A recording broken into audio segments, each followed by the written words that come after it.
Alright, you guys, let's get straight into the recap so I don't waste time. Today's the 26th. Looking on the daily, yesterday we was pretty bullish. Today we just dumped a lot of points. I mean, we swept these highs up here, I guess you could say. Yesterday we swept the highs. Going down to the 4-hour time frame, we was in this bullish gap. Obviously, if we respect this gap, our targets are this high. And if we don't, our targets are down here, the swing lows.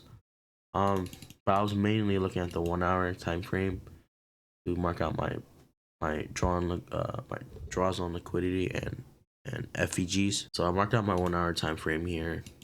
Honestly, dude, I thought we were very bullish today. I did not think we would come back down here, but we end up doing that anyways. It just happened just now. So yeah, we marked out this 1 hour. We also have this 1 hour bearish gap right here as a condition too. But I didn't really like it. I would like to see it pull back first to this 1 hour or down here.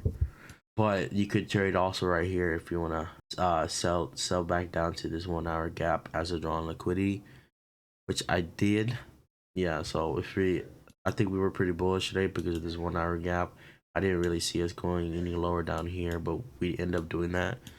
So our conditions were opening lower and going higher, making new higher highs and higher lows and higher highs. Taking out London highs and these swing highs, you know. That was my bias, I guess you could say. Yeah, I marked out my session highs and lows. We did sweep down London highs. We did not create any SMT during the time. Honestly, if we did create an SMT before the open, I'm 100% probably will taking that trade because like I want to be more safe and have more probability than trying to gamble during the open, because the open we actually pumped. Probably is wondering what the freak is all these lines. Yeah, we swept London highs, right? I was expecting us to go open lower and see a retrace back up and check out these liquidities, right? That's what I said. So during the open 9:30, we ended up ripping towards the 1 hour. I think the mistake I made here was trying my RR, dude. Was like I remember it was 54. Pretty horrible, right? My target was down here.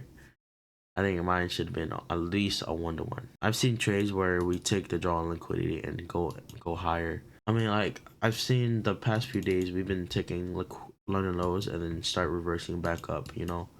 I've seen that happen for the past like 2 weeks now. That's why I put more art on my TP target to the Asian lows / 1 hour gap. Yeah, that was basically the trade today.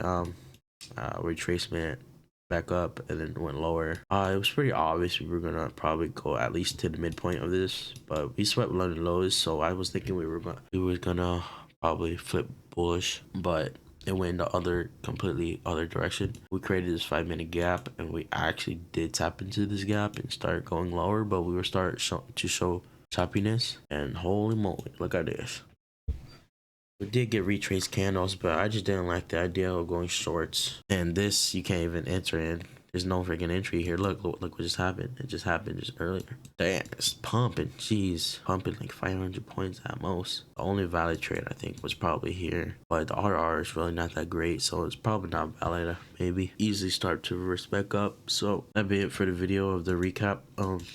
Hopefully you guys learned something. And I'm still learning, you know, especially divergences, SMT divergences, like the 4 hour, like let's say NQ was tapping to the gap, 4 hour gap, while ES is not. I guess you could say that's also an indication of a reversal or a trade towards there. I gotta like study that more so I have more understanding. Alright, that'd be it. Join the free Discord. I always post updates of what's going on with my trades. I don't really do pre-analysis before the market. Maybe I would later down the road, but not right now. I'm just doing recaps. All right, see ya.